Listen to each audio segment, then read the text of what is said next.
श्रमण संघीय युवाचार्य भगवान पूज्य श्री महेंद्र श्रीजी महाराज साहब आदि संत वृंद एवं उपप्रवर्तिनी आनंद संरत्ना पूज्य श्री कंचन कौरजी महाराज साहब आदि साधु वृंद के सानिध्य में निरंतर हमारा यहाँ श्रीमद उत्तराध्याय सूत्र का स्वाध्याय चल रहा है।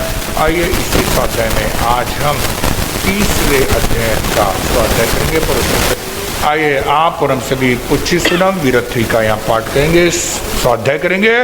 पुच्छी सुनम गमनाय गारिनो या परतीत्याय सेके निगंतयं राममाहु अनिलिसं साहु सम्मिखयाय कांचनानं कादंसनंसे शीलं कामनाय सुयसासि जानासि नम्बिकुजातहीनं आसुयम्बोहि जाहानि सन्तं खेयन्नयेसे कुशले महेसि अनन्तनानि अनन्तदंसि जसंसि न चकुपहेटियस्स जानायि धम्मं च धीमं च रटेहि ओड्डमयं तिर्यं निशासो तसाय जेठावरजेयपाना सेनीच निचे समीकपन्ने दिवेव धम्मं संयमुदाहो शेषो वदन्सि अभिभूय नानि निरामगन्धे धीमं प्रियप्पा अनुत्तरे सवजगन्सि विज्जं गन्धालिये अभयनाहो से भूयि पन्ने अन्यचारी ओन्तरे धी अनन्त चक्षु अनुत्तरं तापयि सूर्येवा वैरोयनिन्देवतामां पगासे अनुत्तरं धम्ममीनं जिनानं नेयामुनिका सवासुपन्ने इन्देव देवानमानुभावे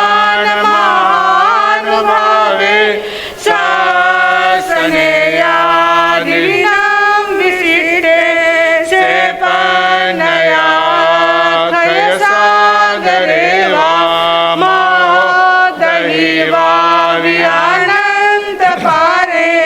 अनायिले वागसायि मुखे सक्के वदेवा विवै जुयिमं सेवीर्येण परिपूर्णवीर्ये सुदंसनेवा नगसावसेट्टे सुरालये वासि मुदागरे से वीरायने गगुनो भवे स्वयं सहसान उजोयनानं तिकण्डगे पाण्डगवे जयन्ते से जोयने नव नवै सहस्रे ओड्डोसितो हेट्टसहस्रमेघम् ओट्टे नवे चिट्टै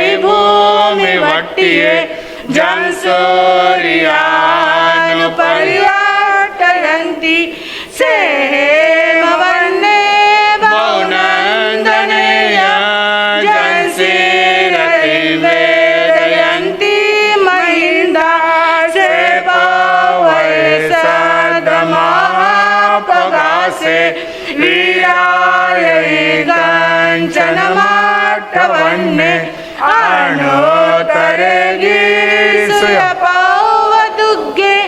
गिरिवयसे जलिये भूमे मह्ये मज्जन्ये न गिन्धे पर्णायते सो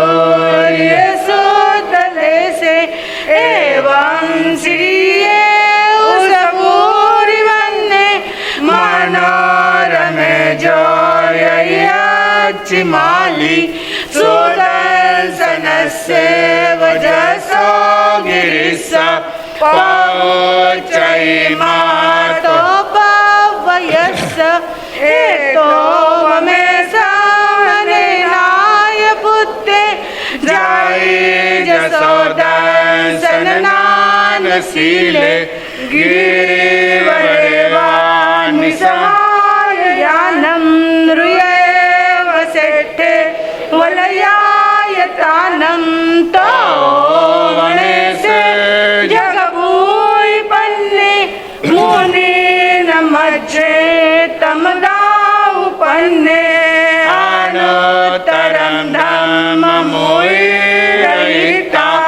अनोत्तरं जानवरं जियायि सुसुखसुखम् अपगण्डसुखं सङ्कीर्दुरे गन्तवदादसुखम्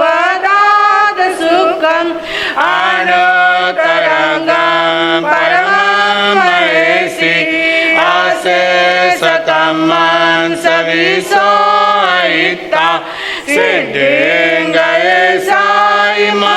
सिद्धिङ्गयसायमनन्तपत्ते ज्ञानेन शीलेन यदंशनेन रुक्षेशनाय जसामलीवा जंसीरनिवेदयन्ति सुवर्णा वने सुवानन्दनमाहुषिष्टं ज्ञानेन शीलेन यभूपन्ने धन्यं वसदानन्तरेयो चन्दोवतारानमानुभावे गन्धे स्वाचन्दनमाहुषिष्टम् एवं मुनिना परिणमाओ जासयम्बोदयेन सेट्टे नागेश्वादरनिन्दमाहुषिष्टे को देवारसवे जयन्ते तव वाहने मुनिरे जयन्ते हाथे सोये रावणमाउनाय सियोमियानं सलिलान गंगा पखे स्वागरुरे वेणुदेवे निर्वाणगादीन्यनाय पुत्रे जोए सुनाए जवीससेने पुफे स्वाजारविन्दमाहु खतीन सेट्टे जदन्तवके इसीन सेट्टे तवत्माने दानान सेट्टा अभयपयानं सच्चे सुवानवज्रं वयन्ति तवे स्वात्तमबम्बचेरं लोगोत्तमे समनेनाय पुत्रे धीन सेट्टालवसत्तमावा सभास्वमावसभान सेट्टा निर्वाण सेट्टा जसोधम्माननाय पुत्ता परमार्थिनानि पूर्णवने दुर्नैर्गेहि न सन्निको वया सुपन्ने तयों समुदं च महाभोगम् अभयङ्करे वीरानन्दचक्षु कोवं च मानं च तदेव मायं लोभं च उत्थं अजातदोष एयान्वन्तारहामहेसि न को वै पावनकारवेहि क्रिया क्रियामेनयानुवायं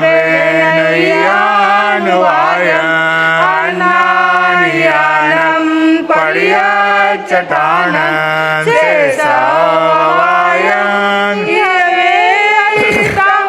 उवाट्ये स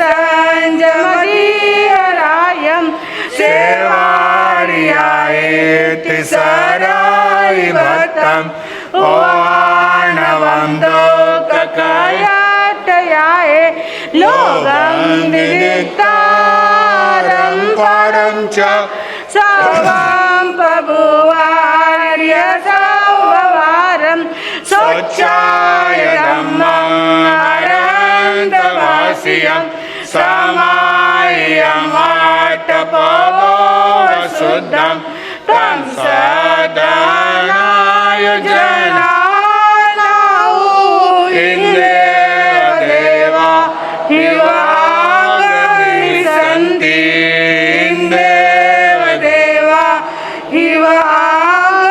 हिवागमिषन्ति वेमीति विरथी नामम छठम अध्ययनम सम्मतम श्रीमद उत्तराध्याय सूत्र 30 अध्ययनम तव मग्गई अध्ययनम जाओ पावगम कम्मम राग दोष समजियम करे तव साभिको तमे गगमनो सुन पानव मुसावाया आदत्त में उन परिगाविरो राई भोयन विरो जीवो भवयन सवो पंच समियोति गुतो अकसाओ जिंदियो अगारो यनिसलो जीवो यन सवो ए सिंतु विवचासे राग दोष समजियम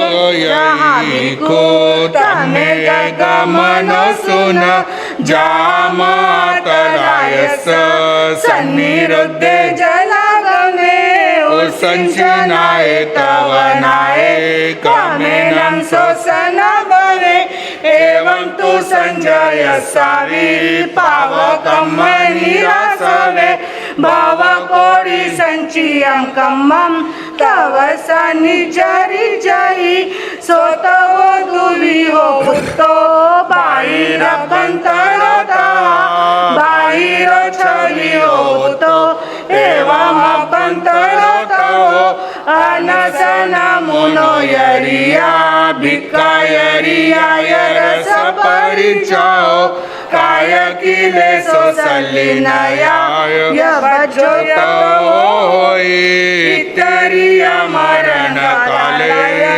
अनशन दुविया भवे इतरिया सावकंका नीरवकंका विजिया जो सो इतरिया तवो सो समासे न छवियो सेड़ी तवो पयरवो धनो यतवो यगोय तत्तो यवगवगो पंचमो छठमो पैनतवो मन इच्छिया चित्ततो नायवो इतरियो जसन सना मरणे दुरिया सविया सविया रमवियारा काय चित्तं परिभवे आवास परिकमा अपरिकमाया नियार मनिहारी आरचे ओय दोसुवी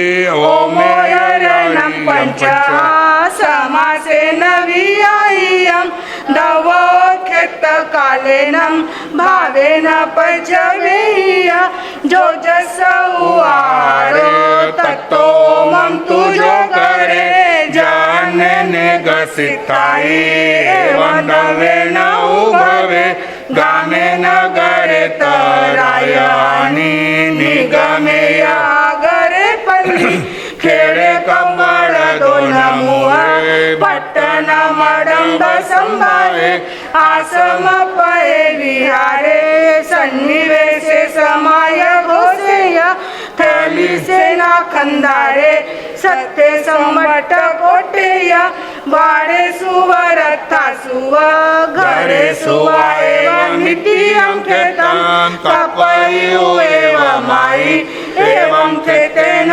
उभवे पेड़ाय अध पेड़ा गोमुल्यपयंग वियाचेव सम्मुखवट्टाय गन्तुं पश्चागयाय छट्टा देवसस्य पोरिसिनं चौनं पियुजत्यो भवे कालो एवं चरमानो खलु कालो मानं मुनियवम् अहवतयाय पोरसिये उनाई घास में संतो चौ भागुनाए वा एवं काले न उभवे इति वा पुरिसो वा लंकियो वा न लंकियो वाणि अन्नयरवयतो वा अन्नयरेणं भवत्येनं अन्नेन विशेषेणं वन्नेनं भावमनुभूयते एवं चरमानो खलु भावो मानं मुनेयवं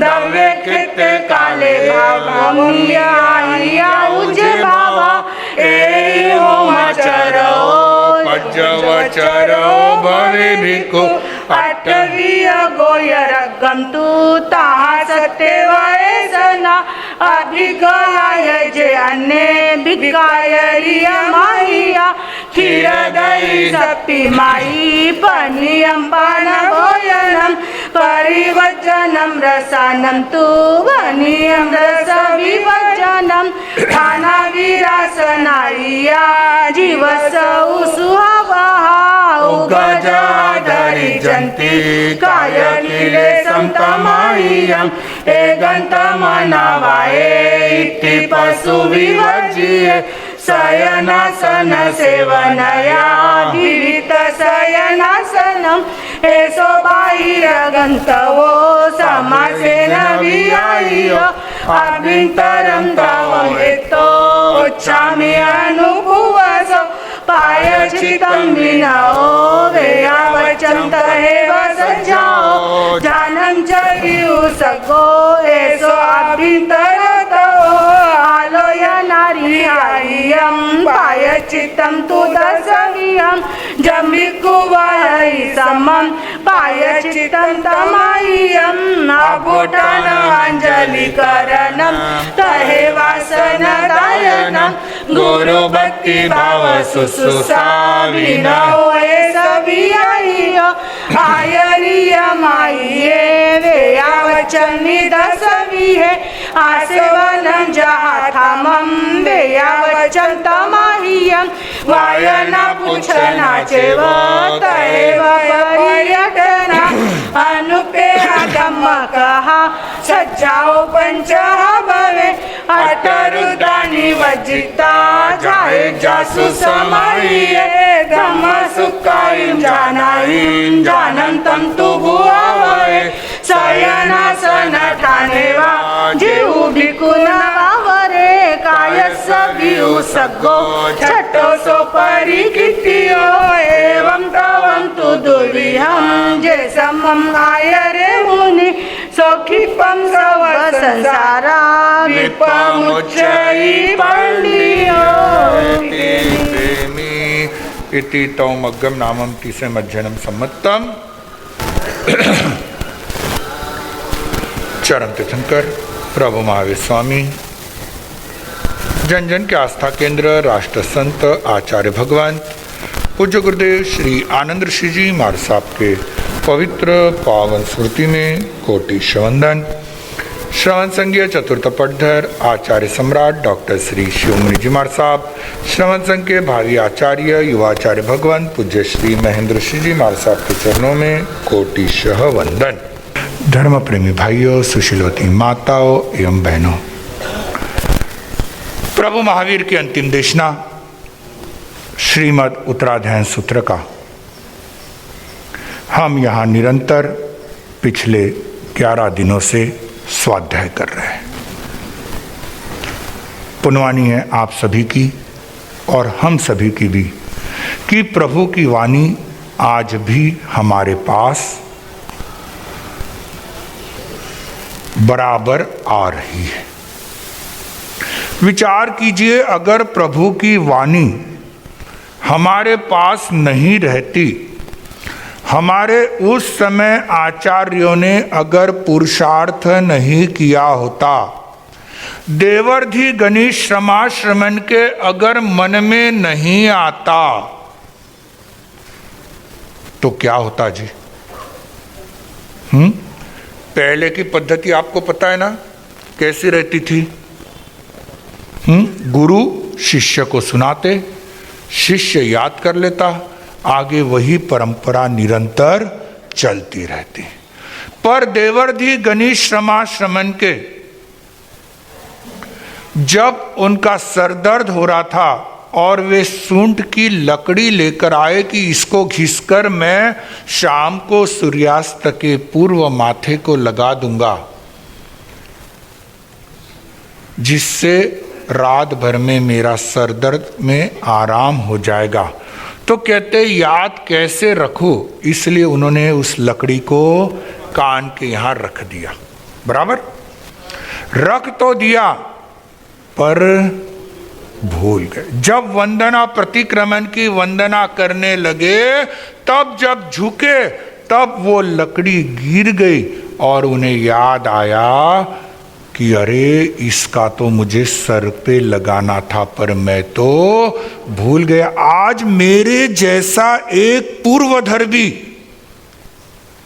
अगर भूल गया तो आगे आने वाली पीढ़ी क्या करेगी? इसलिए उन्होंने एक साधुओं का सम्मेलन बुलाया और उस सम्मेलन में सभी जो एक पूर्वधर थे उन्होंने बैठकर जो जो पाठ उनके पास था उस सबको उन्होंने लेखन किया।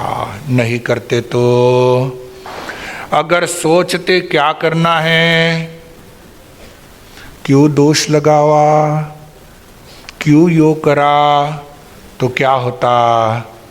आज आपके और हमारे पास कुछ रहता।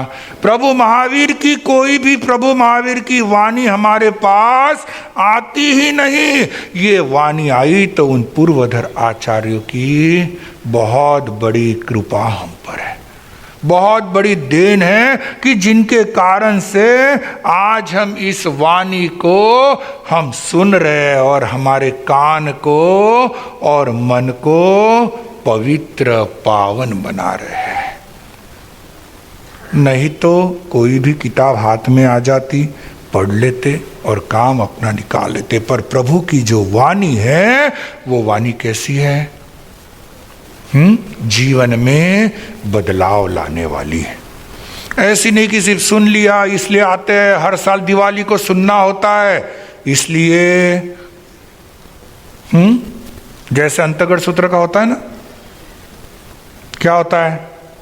दिवाली में पर्युषण में अंतगढ़ सुनना है, सुन लिया, एक आगम सुनने मिल जाता है और दूसरा आगम दिवाली के समय सुनने मिल जाता है उत्तराध्यान। बाकी कोई आगम सुन सकते हो? बाकी आगम कभी पढ़ने का विचार किया? पढ़ते तो एक ही आगम है दशवें कालिक, बाकी आगमों की और तो ध्यान ही नहीं है। श्रावक को क्या करना दशवें कालिक पढ़कर? श्रावक पहले श्रावक भी बन जाए तो भी बहुत बड़ी बात हो जाती है। आज श्रावक तो बना नहीं और साधुओं को उपदेश देने के लिए तैयार है ना। हम इसीलिए कहते हैं ये साधु है ना, किसी के घर के नहीं है। अगर आपको अगर कोई बोल दे तो क्या करोगे?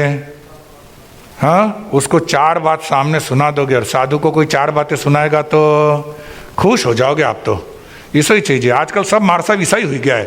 अच्छो है वैना बारा में बोलिया तो, अच्छो है वैना बारा में लिखा तो, अच्छो है वैना बारा में ये करियो तो क्या है? प्रभु महावीर ने क्या ये इसके लिए श्रावक श्राविका बनाए? प्रभु ने तीर्थ में स्थान दिया है। 4 तीर्थ है ना, कौन कौन है? साधु, तो साधु साध्वी के माता पिता कौन है? श्रावक श्राविका है ना। माता पिता का कर्तव्य क्या होता है? उत्तराध्याय सूत्र को सुनकर हमें हमारे जीवन में इसको उतारना है। भले ही इसमें कई अध्ययन साधु के लिए है, पर सिर्फ साधु के लिए है इसका मतलब साधु और साध्वी ने ही उसका पालन करना चाहिए, ऐसा कहीं लिखा है? श्रावक भी तो जयम, 10वें कालिक में सूत्र है, जयम चरे जयम चिट्ठे जयम मासे जयम सये। तो साधु नहीं, यत्ना से चलना चाहिए, यत्ना से बोलना चाहिए, यत्ना से बैठना चाहिए, यत्ना से सोना चाहिए। सिर्फ साधु नहीं करना चाहिए, श्रावक ने कुछ नहीं करना चाहिए। श्रावक कैसा भी चल सकता है, श्रावक कितने जीवों को मार के चल सकता है, क्या श्रावक कैसे भी सो सकता है, श्रावक कितनी भी गाली आपने मुंह से दे सकता है। फिर यह सूत्र श्रावक के लिए क्यों? हर सूत्र श्रावक के लिए क्यों नहीं, सिर्फ साधु के लिए ही क्यों? क्या श्रावक उस तीर्थ का अंग नहीं है? क्या श्रावक उस तीर्थ में स्थान को उसने प्राप्त नहीं किया है? तो फिर क्यों विचार नहीं करते कि प्रभु ने जो कहा वो हमें भी अंगीकार करना है? जब आप अभी से उसको अंगीकार करने की कोशिश करोगे तो क्या होगा? श्रावक से साधु की ओर कदम बढ़ेगा, नहीं तो कदम बढ़ेगा ही कैसे? श्रावक को अगर कुछ कहने जाओ ना, बाप जी माने तो भगवान ने सब छूट देने रखी है, सब खुला है, मां खुला है। अरे कौन से खुले हो? अगर खुले हो तो फिर तो पाप कर्म तो निरंतर बनते ही रहेगा। पाप कर्म रुकने वाला है? पाप कर्म तो किसी का रुकता ही नहीं है, निरंतर पाप कर्म आपका बनता रहेगा। आप ये विचार मत करो आप श्रावक बन गए तो पूरे खुले हो। जो खुला है वो श्रावक ही नहीं है, क्योंकि 12 व्रत अंगीकार किए तो उसमें कहीं ना कहीं तो मर्यादाओं का पालन तो है ना, कि एकदम भगवान ने 12 व्रत ले लो और पूरे खुले हो जाओ। क्या भगवान ने पूरा खुला कर दिया है? नहीं, कहीं ना कहीं मर्यादा में लाकर रखा है। और श्रावक वही जो सच्ची श्रद्धा को अपनाए। श्रद्धा ही हमारी कैसा है? हमारी श्रद्धा डावाडोल होती रहती है, निरंतर हमारी श्रद्धा डावाडोल के कारण से हम मोक्ष को प्राप्त नहीं कर सकते हैं। इसीलिए 29वें अध्ययन में धम्म सद्धायनम भन्ते जीवे किम जनये एक सूत्र दिया है कि धर्म के ऊपर श्रद्धा से जीव को क्या प्राप्त होता है। पहला बताया कि धर्म श्रद्धा से जीव साता सुख अर्थात साता वेदनीय कर्मजन्य वैषयिक सुखों की आसक्ति से विरक्त होता है। यानी जो साता वेदनीय कर्म आपका बनता है, उस साता वेदनीय कर्म से अगर आपको बाहरी सुखों में ही आनंद आ रहा है तो उससे अगर तुम्हारी श्रद्धा दृढ़ है तो उससे तुम आसक्ति, उस आसक्ति से तुम दूर हो जाते हो, है ना? आसक्ति है ना, मेरा परिवार, मेरा मकान, मेरा घर, मेरे पति, मेरे बच्चे, मेरी पत्नी, मेरा ये, मेरा वो, मेरा मोबाइल कितना अच्छा है, इससे दूर होना है। ये सब आपको संसार में भटकाने वाली, इसलिए बताया कि वो आगाढ़ धर्म को छोड़ता है और किसको अपनाता है? अनगार होकर छेदन भेदन आदि शारीरिक तथा संयोग आदि मानसिक दुखों को विच्छेद कर देता है, उनको वो क्षय कर देता है, उनको वो खत्म करता है और अव्याबाद सुख को, अव्याबाद सुख है ने, हाँ, जहां वापस जन्म मरण का चक्र नहीं है, जहां वापस दुख प्राप्त होने वाले नहीं है, ऐसे अव्याबाद सुख यानी मोक्ष के सुखों को वो प्राप्त करता है। ये सम्यक्त्व पराक्रम के अध्ययन में बताया गया है। तो हमें भी क्या रखना है? क्या रखना है? अरे बोलो तो सही। श्रद्धा, धर्म के प्रति श्रद्धा रखनी। डावाडोल श्रद्धा को मत होने दो। ठीक है, आपको लगता होगा कि धर्म से कुछ भी प्राप्त नहीं होता है, पर धर्म से सबसे बड़ी अगर प्राप्ति होती है तो वो कर्म निर्जरा की। आपने पिछले भव में कुछ कर्म किए, इसलिए इस भव में भले ही आपको थोड़ा दुख मिल जाए, पर अगले भव में तो, इस भव में अगर कर्मों की निर्जरा करोगे तो अगले भव में सुख की प्राप्ति होगी। ये मत विचार करना कि अगला भाव देखा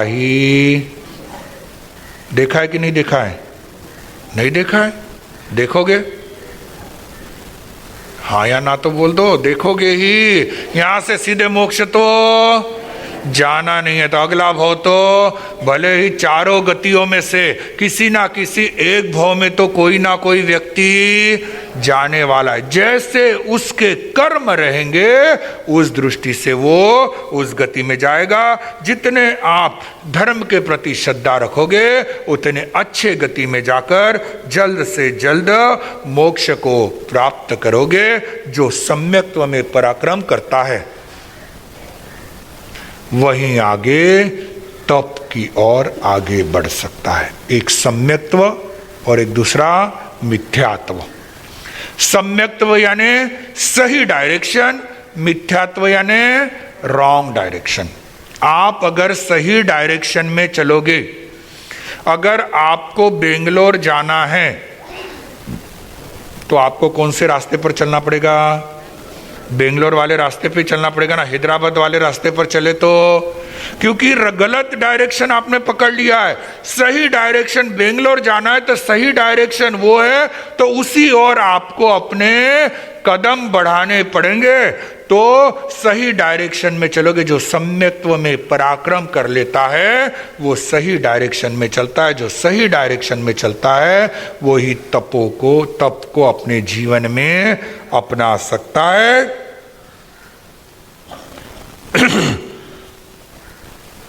तो कहा गया है यहां पहले गाथा में ही कि भिक्षु राग और द्वेष से अर्जित पाप कर्म का तप के द्वारा जिस पद्धति से क्षय करता है उस पद्धति को यहां आगे बताया जा रहा है। मुख्य रूप से क्या छोड़ना है? हाँ, राग और द्वेष, ये दो चीजें मुख्य रूप से सभी को छोड़नी है। आप हो या हम हो,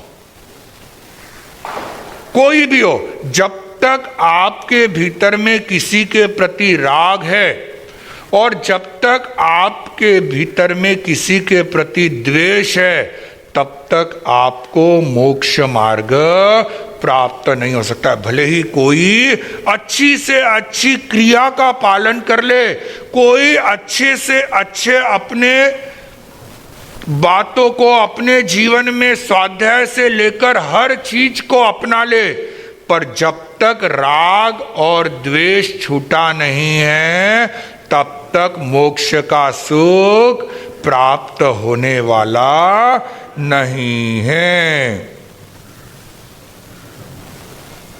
जैसे किसी बड़े तालाब का जल आने के मार्ग को अगर आप रोक दो, तालाब में अगर जल भर गया और उस तालाब के जल को आने से अगर आपने रोक दिया तो क्या होगा जी?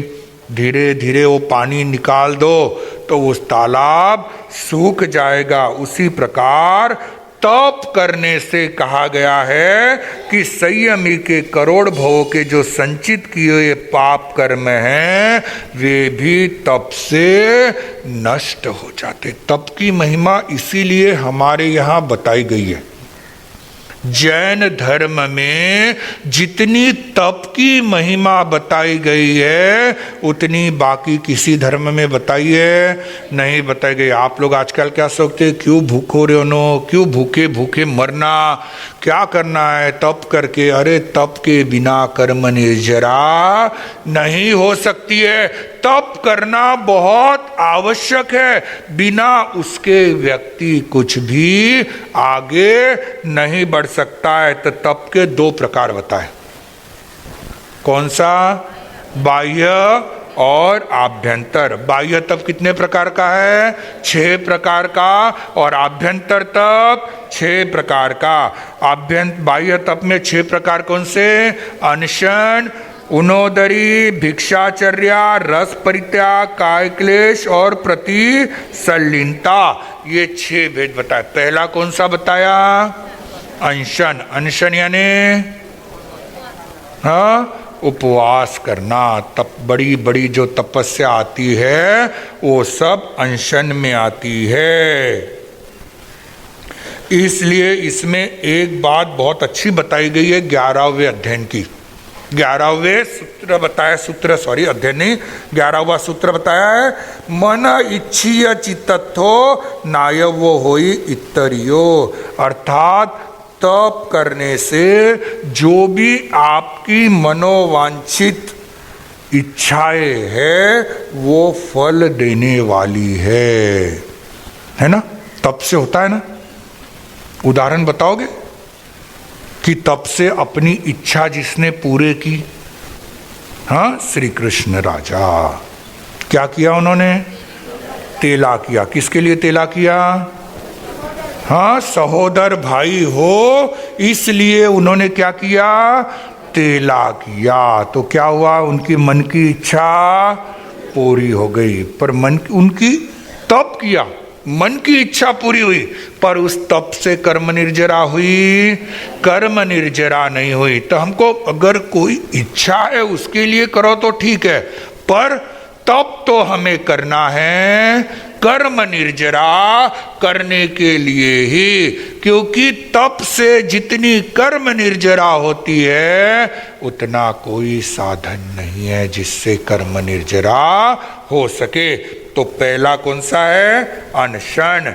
दूसरा फिर अनशन में संथारा आदि भी, ये सब अनशन में ही आ जाते हैं। अगर कोई संथारा लेता है, कोई संथारे में अपनी करवट बदलता है, कोई पादोपगमन संथारा करता है, यानी जिस करवट पे सोया हुआ है अंतिम समय तक उसी करवट पे सोया रहना, दूसरी करवट भी चेंज नहीं करना। ये पादोपगमन संथारण जैसी एक लकड़ी होती है, जैसी वो गिरी हुई है कोई उसको हटाएगा तो ही वो हटेगी, नहीं तो वैसे के वैसे रहेगी। वैसे ही संथारा करने के बाद वैसे ही वैसे रहना, ये पादोपगमन संथारा। उसके बाद दूसरा कौन सा तप?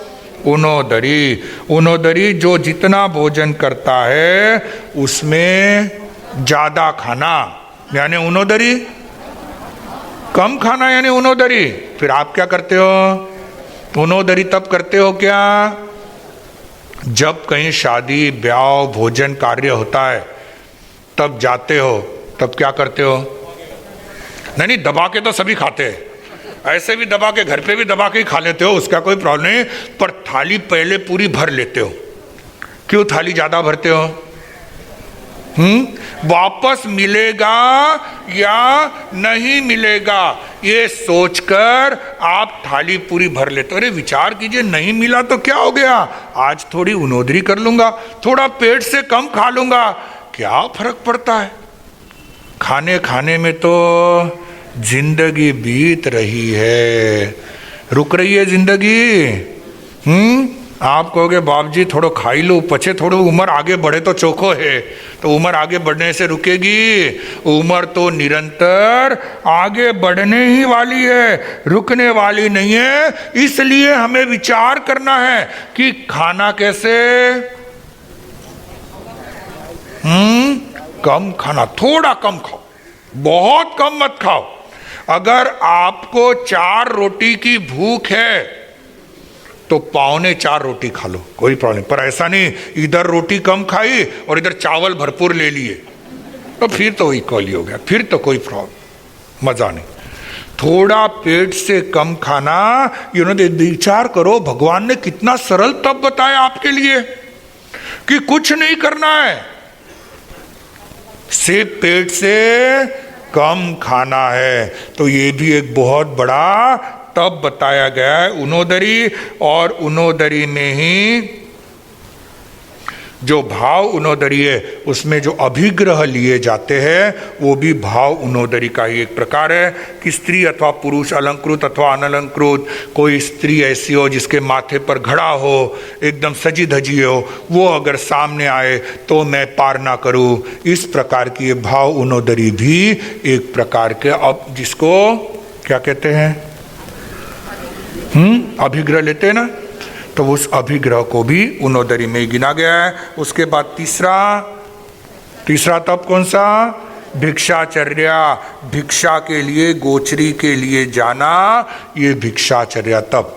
कि गोचरी के लिए गए, ऊंच नीच घरों में गए, कभी कुछ मिला कभी नहीं मिला, या फिर पहले के ज़माने में, अब आज तो वैसा रहा नहीं है, पहले घर ऐसे एक लाइन में इधर होते थे, एक लाइन में इधर होते थे, तो फिर जैसे गौमूत्र होता है ऐसे ऐसे, तो कभी इधर के घर में गए, फिर इधर के घर में गए, फिर इधर के घर में गए, फिर इधर के घर में गए, वहाँ से भिक्षा लेके आए, या उसके पश्चात एक घर छोड़कर एक घर से भिक्षा लेना, एक घर छोड़कर दो घर से भिक्षा, दूसरा तीसरा घर छोड़ दिया, फिर चौथे घर से गोचरी लेना, इस प्रकार से गोचरी लेना, ये भिक्षाचर्या। उसके बाद रस परित्याग। रस परित्याग यानी दूध दही घी जो ये है विगय है उनको छोड़ना। भले पूरे विगयों का त्याग करो या कम से कम एक विगय का त्याग भी रोज करा तो भी आपको रस परित्याग तप का लाभ मिल जाएगा। फिर क्लेश, काय क्लेश यानी शरीर को थोड़ी तकलीफ देना, आत्मा को सुखाव अर्थात सुखकर विरासनादि उग्र आसनों का अभ्यास काय क्लेश तप है। जो बड़े बड़े आसन है उनको करना जिससे हम हमारे शरीर को तकलीफ दे सके, ये काय क्लेश तप। आजकल का काय क्लेश तप यानी जैसे साधु के लिए लोच आदि करना, इसको भी क्या कहा जाता है, काय क्लेश तप। इस काय क्लेश तप को क्या कहा, साधुओं से निकलकर अब ये श्रावकों में ज्यादा होने लग गया। अब तो है ना कंपटीशन होती है कि किसके पास कितने ज्यादा श्रावकों के लोच हुए। अरे लोची करना है तो आजा पट्टे पर, क्यों श्रावक बन के लोच करने की प्रैक्टिस कर रहा है। और श्रावक को भी लोच बताई नहीं है। कहीं भी आप आगम उठा लेना, अगर वो 12 भिक्षु 11 श्रावक की प्रतिमा भी कर लेता है तो भी उसके बाद उसको पहले मुंडन बताया गया है। श्रावकों के लिए लोच नहीं। पर आजकल क्या है, कंपटीशन का जमाना, और इस कंपटीशन में अब सब बढ़ गए कि श्रावकों भी लोच करके कहते हैं बाप जी लोच में काई पड़े हुए, काई नहीं, मैं भी लोच करिए, मैं भी लोच करिए। पहले था जब लोच सबसे कठिन होता था, अरे लोच की तो माथे की है, दाढ़ी मुछ की करके देख ले पता चल जाएगा। माथे की लोच तो कर ली बाप जी, एक ही बार की, वापस नहीं की, नहीं बाप जी बस एक बार बहुत हो गई। आजा साधु बन गया तो लोची लोच होगी, बहुत मजा, यहाँ तो फुकट की है, कटिंग का भी काम नहीं है। पर साधुओं के लिए जो मुख्य रूप से बताई गई है कि साधु की लोच यानी उनका काय क्लेश तप आ जाता है। उसके बाद प्रतिसल्लीनता, कहाँ रहना, कैसे जगह रहना, ये साधु के लिए प्रतिसल्लीनता तप में बताया कि स्त्री पशु आदि जहाँ हो वहाँ रात को रहना नहीं, कैसे आसन ग्रहण करना, कैसे बैठना, क्या करना है, प्रतिसल्लीनता। इस प्रकार से ये 6 तप बाह्य तप। बाह्य तप में सबसे इजी तप कौन सा है, ऊनोदरी। और सबसे कठिन तप कौन सा है, ऊनोदरी। सबसे कठिन ऊनोदरी है, सबसे सरल भी ऊनोदरी है और सबसे कठिन भी। एक बार आप अनशन कर लोगे, एक बार आप विगय का त्याग कर लोगे, पर जब सामने माल दिखा है तो फिर तकलीफ खाने की इच्छा हो जाती है। तो इसलिए उसके बाद बाह्य तप, आभ्यंतर तप बताया, प्रायश्चित, विनय, वैयावृत्त, स्वाध्याय, ध्यान, उत्सर्ग। हमारे द्वारा किसी प्रकार की कोई गलती हुई हो तो उसकी जाके गुरु के समक्ष आलोचना करना और उससे प्रायश्चित लेना है। प्रायश्चित के बाद विनय। विनय यानी बड़े सामने आने पर खड़े होना, हाथ जोड़ना, उनको आसन देना, उनकी भक्ति भाव करना, ये विनय तप। फिर वैयावृत्त तप यानी आचार्य आदि जो बताए गए हैं 10 प्रकार, उनकी वैयावृत्त करना, ये विनय तप। उसके बाद स्वाध्याय तप। स्वाध्याय के 5 अंग, वाचना, पूछना, परिवर्तना, अनुप्रेक्षा और धर्म कथा, इनका स्वाध्याय करना, ये स्वाध्याय तप। फिर ध्यान यानी आर्त ध्यान और रौद्र ध्यान को छोड़कर धर्म और शुक्ल ध्यान की ओर आगे बढ़ना, ये कौन सा तप है, ध्यान तप। और फिर आखिरी तप कौन सा है, व्युत्सर्ग। व्युत्सर्ग यानी सोने, बैठने तथा खड़े होने में जो भिक्षु के शरीर की चेष्टा भी नहीं करना, यानी कायोत्सर्ग। कायोत्सर्ग में आप खड़े हो गए तो भले ही आपको मच्छर काटे या आपको कुछ भी हो जाए, तो भी आपने हाथ पैर आदि नहीं हिलाना। हमने आचार्य भगवान डॉक्टर श्री शिव मुनि जी महाराज साहब को देखा है, जब वे खड़े होते तो 1-1 घंटे तक जिस पोजीशन में खड़े, भले फिर 1 घंटा हो जाए या 1.5 घंटा हो जाए, जिस पोजीशन में वो खड़े हैं उसी पोजीशन में वे खड़े रहते हैं। तो ये कायोत्सर्ग तप। और इन 6 में सबसे सरल तप कौन सा? विनय सरल है? विनय तो बहुत कठिन है जी। कौन आज किसके सामने झुकता है? झुकता है कोई जल्दी? कोई नहीं झुकता है। सबसे सरल तप स्वाध्याय, और सबसे कठिन तप स्वाध्यायी। सरल भी स्वाध्याय, स्वाध्याय कभी भी कर लो, आपकी कर्म निर्जरा तुरंत चालू हो जाएगी। और कठिन इसलिए कि किताब हाथ में ली कि तुरंत ही नींद आना चालू हो जाती है। पर स्वाध्याय जैसा सरल तप कोई नहीं है। ज़्यादा से ज़्यादा स्वाध्याय तप को अपनाकर, यहाँ बताया जो पंडित मुनि दोनों प्रकार के तपों का शुद्ध आचरण करता है वह शीघ्र ही विमुक्त यानी मुक्त हो जाता है। ये तपो मार्ग गति, जिसको आप तपों को, इन 12 प्रकार के तपों को जीवन में अपनाकर हम अपने जीवन को मोक्ष मार्ग की ओर आगे बढ़ा सकते हैं। उसके बाद 31 अध्ययनम चरणविहि।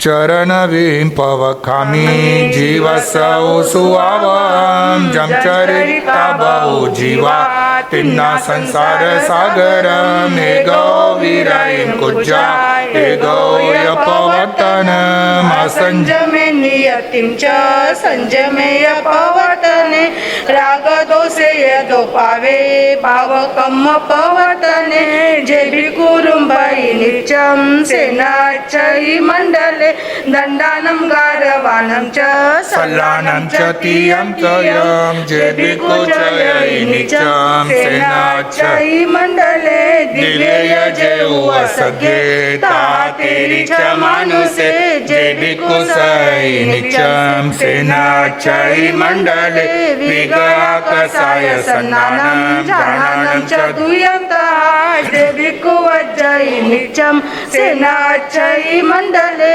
वयसु इन्द्रियतेषु समीषु किरियासु जे भिकुजयै नित्यं सेनाच्चै मण्डले लेसासु छसु कायेषु छक्यार कारणे जे भिकुजयै नित्यं सेनाच्चै मण्डले पिण्डोगा परिमासु भयठानेषु सत्तसु जे भिकुजयै नित्यं सेनाच्चै मण्डले मदेषु बम्बगुत्तिषु भिक्खदममिदसविये जे भिकुजयै नित्यं सेनाच्चै मण्डले उवासगानं परिमासु भिक्खूनां परिमासु जे भिकुजयै नित्यं सेनाच्चै मण्डले किरियासु भूयगामेषु परमाम्येषु जे भिकुजयै नित्यं सेनाच्चै मण्डले गासोलसैं ताः संजममिय जे भिकुजयै नित्यं सेनाच्चै मण्डले बम्बमिनाय जयनेषु ठानेषु यसमये जे भिकुजयै नित्यं सेनाच्चै मण्डले गविसाय सबलेषु भाविसाय परिसरे जे भिकुजयै नित्यं सेनाच्चै मण्डले तेविसाय सुयगणे रुवायेषु सुरेषु जे भिकुजयै नित्यं सेनाच्चै मण्डले पनवि संभावनाहि उद्देशेषु दशायिनं जे भिकुजयै नित्यं सेनाच्चै मण्डले अनगार गुणें च पवकमितयवय जे भिकुजयै नित्यं सेनाच्चै मण्डले पावसूयपसंगेषु मोहठानेषु चेवय जे भिकुजयै नित्यं सेनाच्चै मण्डले सिद्धाय गुणयोगेषु तेत्तिसासायनासु जे भिकुजयै नित्यं सेनाच्चै मण्डले येषु ठानेषु जे भिकुजयै सया क्षिपं सौसव संसारा विपमुच्चै पंडियोति देमीति चरणवी नामम इक्ति समम अध्ययनम सम्मतम आगमे तीव्र पनत्ते तंजा सत्तागम्य अर्थागमत दवागम्य। इस तरह 3 प्रकार आगम ज्ञान के समय जो कोई इच्छा लगाओ तालम जमैदम उच्चानम इनकरम चकनम पैनम विनयनम जोगिनम गोसिनम सुट्ठो दिनम दुट्ठो परिचयम अकाल को सज्जाओ कालने को सज्जाओ सज्जय सज्जय सज्जन सज्जय फंता गुंता विचरता ज्ञान और ज्ञानवंतों के अविनय आशत ना की हो तो तस्मिच्छामि दुक्कडम्। 31वां अध्ययन चरण विधि। चरण विधि यानी चरण विधि का अर्थ होता है विवेक पूर्वक प्रवृत्ति। कोई भी प्रवृत्ति आप करो वो विवेक पूर्वक करो। विवेक पूर्वक प्रवृत्ति ही संयम है और अविवेक पूर्वक प्रवृत्ति कौन सी है? असंयम है। 33 बोल जो श्रवण सूत्र का जो प्रतिक्रमण करते हैं उसमें 33 बोल का जो पाठ आता है उस पाठ में ये चरण विधि की जो बातें बताई गई है वो सब यहाँ बताई है। और उसके जो नहीं करते हैं 33 बोल तो थोकड़ों में भी 33 बोल का पाठ थोकड़ा सिखाया जाता है। वो 33 बोल का जो थोकड़ा है वो इसी अध्ययन से लिया गया है। जीव को सुख प्रदान करने वाली चरण विधि को यहाँ मैं कहूँगा इस प्रकार से बताया गया, क्योंकि जिसका आचरण करके इस चरण विधि के अध्ययन में जो बताया गया है इसका आचरण करके बहुत से जीव संसार सागर से तैर गए हैं, संसार सागर से पार हो गए हैं। दूसरी जो गाथा है, अगर इस गाथा को जो जीवन में उतार लेता है तो उसको कोई भी चिंता नहीं होती है। चिंता बहुत होती है ना, चिंता तो निरंतर बनी रहती है और वो चिंता एक दिन चिता के पास लेकर जाती है। आप कभी भी ध्यान रखना, जो भी व्यक्ति आत्महत्या आदि करता है यानी सुसाइड जो भी करता है वो किस कारण से करता है? चिंता के कारण से। बिना चिंता के कोई सुसाइड करने की इच्छा करेगा जी? कोई भी इच्छा नहीं करता है। तो उसके लिए बहुत अच्छा ये सूत्र बताया, एगवो वीरयिन कुज्जा एगवो य पवत्तनम असंजमे नियंतिंच संजमेय पवत्तनम। साधक को एक ओर से निवृत्ति और एक और प्रवृत्ति करनी चाहिए। एक ओर से निवृत्ति ले लेनी चाहिए और एक और प्रवृत्ति करनी चाहिए। तो निवृत्ति कहाँ लेनी है? असंयम से निवृत्ति ले लेना। असंयम से निवृत्ति यानी और संयम में प्रवृत्ति। असंयम से निवृत्ति लेना है और संयम में प्रवृत्ति लेना है। यानी असंयम यानी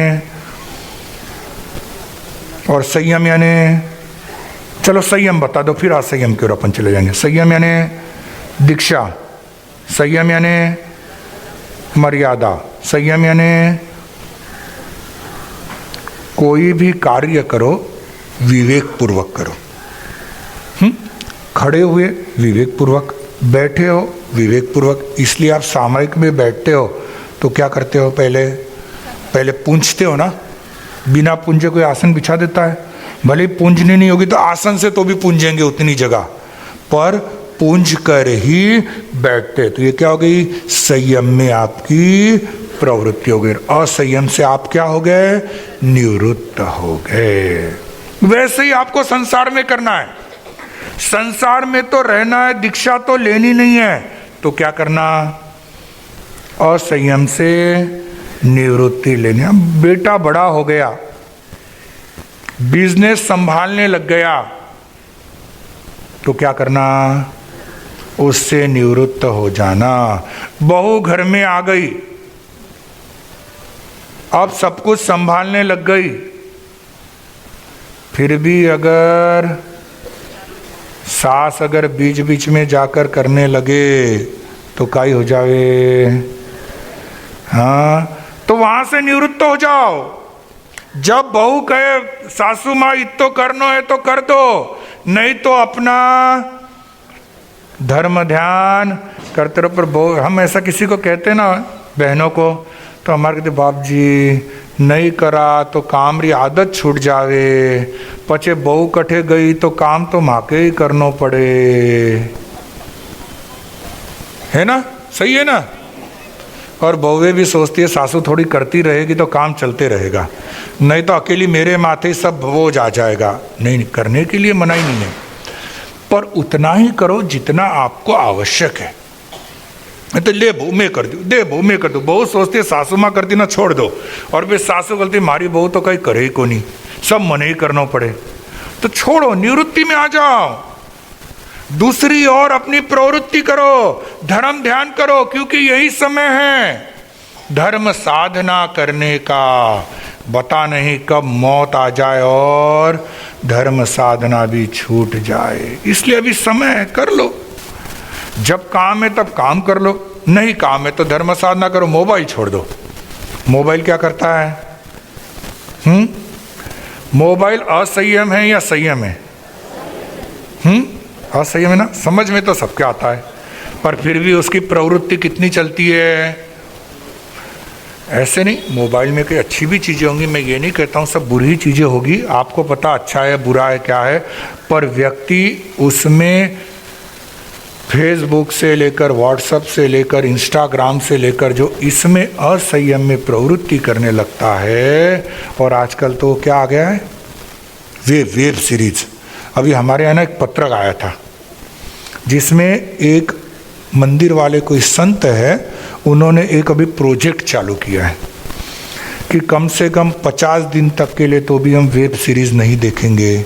50 दिन, 50 हफ्ते, 50 महीने और 50 साल, ये इसमें करीब उन्होंने लाख लोगों को उनकी जोड़ने की इच्छा, या उससे ज़्यादा भी लोग जुड़ जाए तो इसके लिए उनकी लोगों को जोड़ने की इच्छा है कि ये वेब सीरीज क्या करता है, माथा खराब कर देता है। उसके पीछे आप रात को 1-1, 2-2, 3-3 बजे तक देखते रहते हो और असंयम में निरंतर प्रवृत्ति करते रहते हो। तो असंयम से हमको निवृत्त होना है और संयम में प्रवृत्त होता है। जो पाप कर्म के प्रवर्तक राग और द्वेष है, जो इन दोनों पाप कर्मों को छोड़ देता है वो संसार में नहीं रुकता। इसमें आखिरी जो लाइन है 3रे गाथा से लेकर तो 20वें गाथा तक बताया गया है, सेन अच्छई मंडले। आखिरी लाइन है 4थे गाथा की, 3रे गाथा से लेकर तो 20वें गाथा तक चौथी लाइन जो है सेना अच्छई मंडले, अर्थात संसार में रुकता नहीं है। कौन?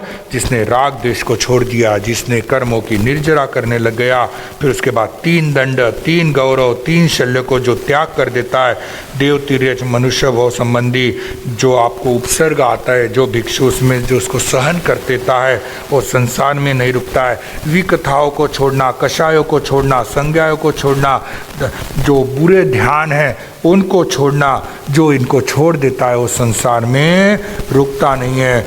जो व्रतों को अपनाता है, समितियों का पालन करता है, इंद्रिय विषय और क्रियाओं से जो सदा यत्नशील, उनको छोड़ने में यत्नशील रहता है, वो संसार में नहीं रुकता है। 6 लेश्या, पृथ्वी का आदि 6 काय, आहार के 6 कारण में सदा उपयोग रखता है। इस प्रकार से कई बातें इसमें बताई गई है जो कुछ छोड़ने की है, कुछ अच्छी बातें हैं जिसमें हमको प्रवृत्ति करना है। जैसे ब्रह्मचर्य के पालन की बताई गई है, जो 21 शबल दोष बताए उनको छोड़ना है, 22 परिशों को सहन करना है, फिर 25 भावना है उसको जीवन में अपनाना है, आदि कई बातें इसमें बताई गई है। सिद्धों के 31 गुण कौन से है, फिर 33 अशातनाएँ कौन सी है कि जिससे हम हमारे कर्मों को निर्जरा कर सके, और कर्मों की निर्जरा होते ही इस संसार में वो व्यक्ति रुकता नहीं है, वो मोक्ष मार्ग के आगे बढ़ सकता है। इसलिए कहा इस प्रकार जो पंडित भिक्षु है इन स्थानों में सतत उपयोग रखता है, वह शीघ्र ही सर्व संसार से मुक्त हो जाता है। ये आज हमने 30वें और 31वें अध्ययन का यहाँ स्वाध्याय किया। 30वां अध्ययन कौन सा था? तपो मार्ग, तप में हमें प्रवृत्ति करनी है।